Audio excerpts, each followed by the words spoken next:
As I said right at the beginning, we're celebrating the chair of St. Peter.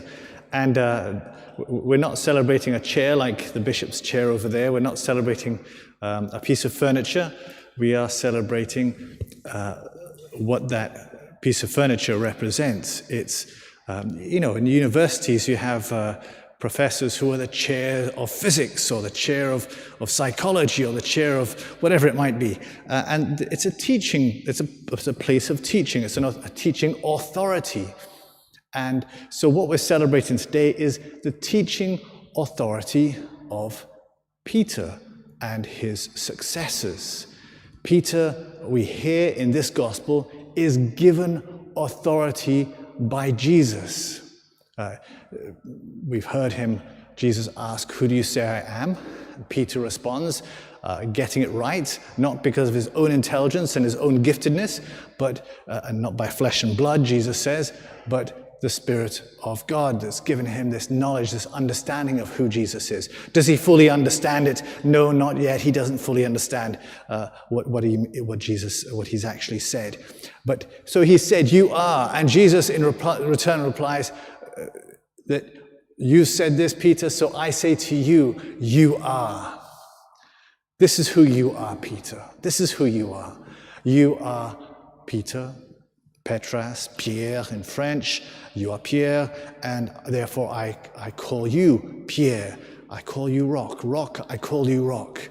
And on this rock I will build my church. So Jesus tells Peter that he's going to be the one on which he will build the church. And how is he going to build that church? Well, to build this church, Peter needs authority to do it. And so Jesus gives him that authority. He gives him the keys of the kingdom of heaven. He gives him whatever he binds on earth is bound in heaven. Whatever is loosed on earth is loosed in heaven. It is an authority to teach, to say, "Thus says the Lord." And whatever he says, whenever he says, "Thus says the Lord" here on earth, the Lord ratifies it in heaven, because Peter on earth has said it, I will ratify it in heaven. I will make it so. We can go back to the Old Testament. I'm pretty sure Peter probably didn't understand fully what Jesus was saying. He didn't understand what he was saying about Jesus fully, and he probably didn't understand what Jesus was saying about him fully either.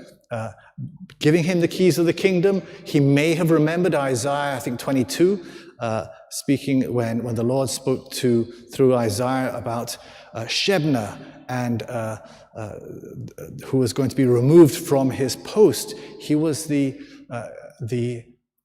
prime minister of the kingdom of David at the time of David. He was the prime minister. I don't think it was at the time of David, because Isaiah wasn't at the same time. But he was the prime minister of the kingdom. He was set in charge. David was the king, or the successor of David was the king. And this man looked after and ran the kingdom. Jesus is the king. And he has made Peter his prime minister, the one who runs the kingdom, the church. On you I'll build my church. And the same words that we hear, similar words that Jesus speaks to Peter, we had heard in Isaiah, saying to I forget the guy's name, whom Isaiah is talking to. Hilkiah, or no, I won't remember. But he says, whatever door you open will remain closed, and whatever door you open will close. So whatever door you close will remain closed, whatever door you open will remain open. And so the Lord giving that authority to that person.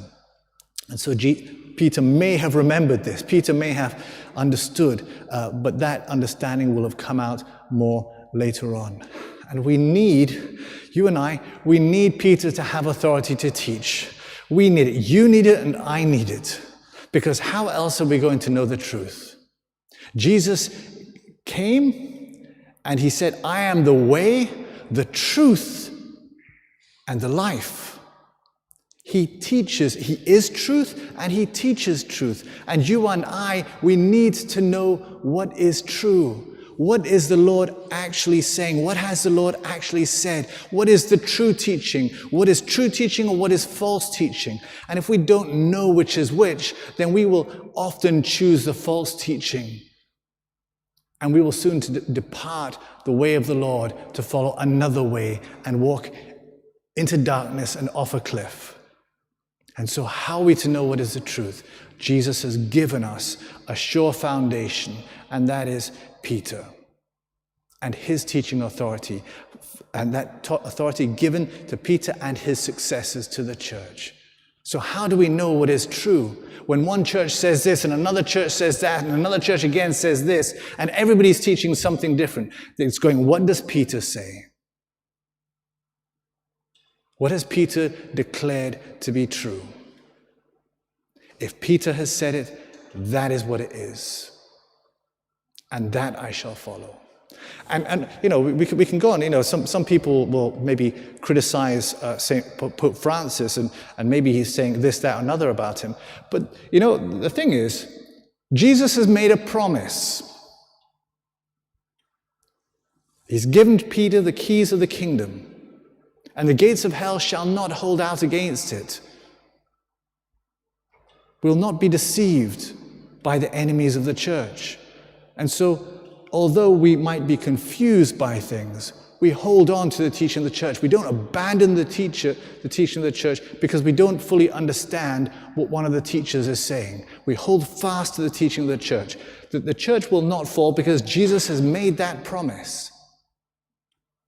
And so we're not really holding on to Peter, we're holding on to the promise of Jesus. That Peter won't teach false. So, what is the truth? Where do we find it?